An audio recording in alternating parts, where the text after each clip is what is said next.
Friends, welcome to அம்மா channel. நீங்கள் என்ன பண்ண முருங்கைக்கீரை கூட்டு தான் பண்ணுவேன். அதுக்கு முதல் கடாயை வச்சு தேவையான அளவு எண்ணெய் ஊற்றிக்கலாம். எண்ணெய் நல்லா சூடாகணும்.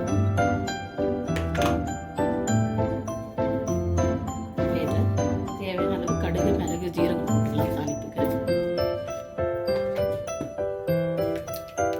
பாருங்க, கடுகு நல்லா பொரிஞ்சிச்சு. வெங்காயம், பச்சை மிளகாயும் சேர்த்துக்கலாம். அது கூடவே காஞ்ச மிளகாயும் பூண்டு தட்டி வச்சுருக்கேன், அதையும் சேர்த்துக்கலாம். ஒரு 20 பல்லுக்கு பூண்டு தட்டி வச்சுருக்கேன், அதையும் நம்ம சேர்த்துக்கலாம். இது நல்லா வதக்கி பொன்னிறமாக வரணும்.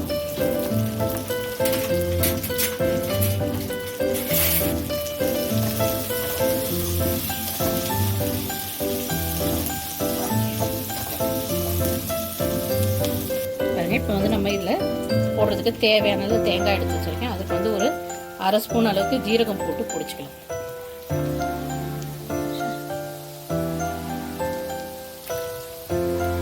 வெங்காயம் நல்லா வதங்கிடுச்சு. இப்போ நம்ம கீரையை முருங்கைக்கீரை சேர்த்துக்கலாம்.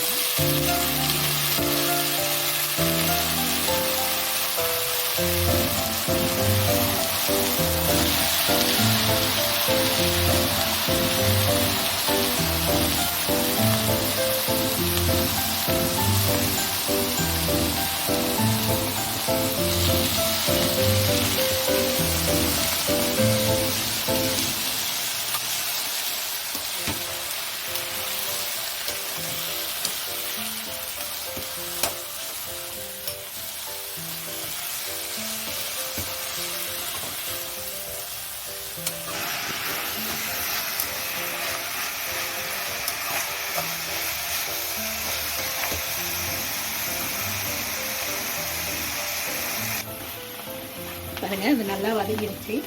இப்போ நம்ம அரைச்சி வச்சிருக்க ஜீரகமும் தேங்காயும் சேர்த்துடலாங்க.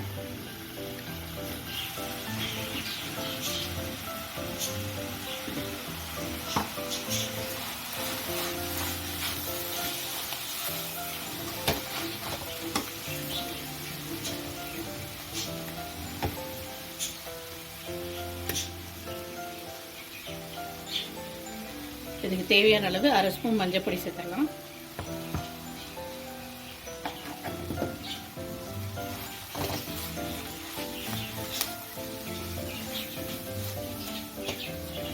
இப்போ நான் 100 கிராம் பருப்பு வேக வச்சு எடுத்து வச்சிருக்கேன்.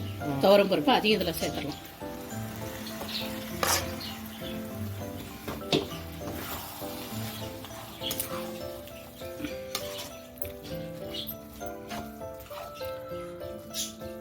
இது கூடவே தேவையான அளவு சால்ட் சேர்த்துடலாம்.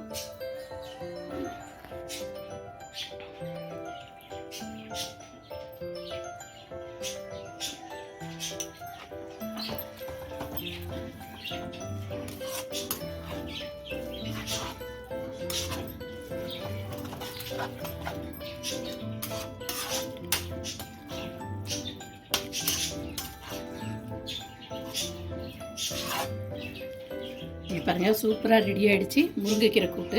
இது சப்பாத்திக்கு நல்லாயிருக்கும். அதே மாதிரி ரைஸில், சுட ரைஸில் கொஞ்சம் நெய் விட்டு பிசைஞ்சு சாப்பிட்டிங்கன்னா அவ்வளோ ஒரு அருமையாக இருக்கும். கண்டிப்பாக ட்ரை பண்ணி பாருங்கள்.